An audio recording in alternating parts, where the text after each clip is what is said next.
Hello Ibran, আসসালামু আলাইকুম।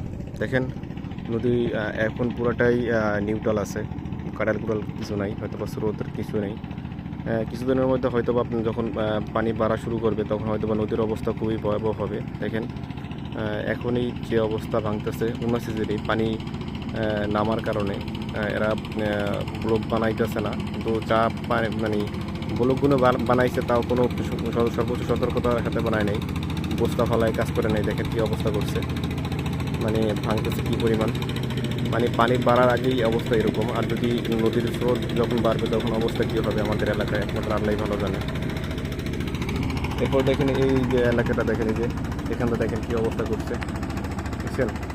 এই বাড়িগুলো খুবই কাছে, এরা পানি নামায় কী পরিমাণ ভাঙাইছে। আর দ্বিতীয়ত আমাদের এলাকার বেড়িবাঁধের কোনো কাজই করে নাই, অন্য এলাকার কাজের জন্য এখানে আটের ব্লক বানানোর কথা বলে আমাদের থেকে জমি নিছে। তারপরে এরা কাজ করছে হলো টিনের। দেখেন, টিনের কাজ করে আমাদের ঘরবাড়ি এখন আতঙ্কের মধ্যে ফেলায় রাখছে।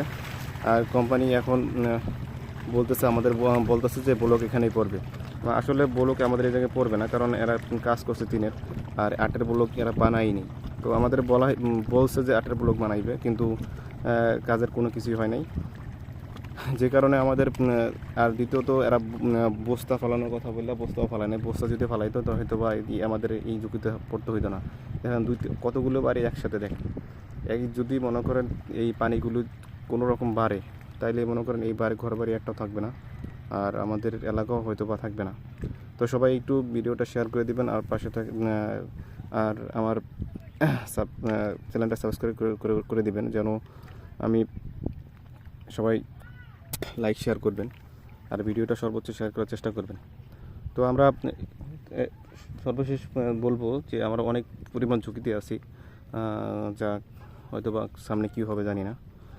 তো সবাই ভালো থাকবেন, সুস্থ থাকবেন। আজকের ভিডিও পর্যন্ত সবাই আমার চ্যানেলটা সাবস্ক্রাইব করে দেবেন, আর পাশে থেকে বেল আইকনটা বাজিয়ে দেবেন, আমি যেন আর সুন্দর সুন্দর ভিডিও নিয়ে আসতে পারি।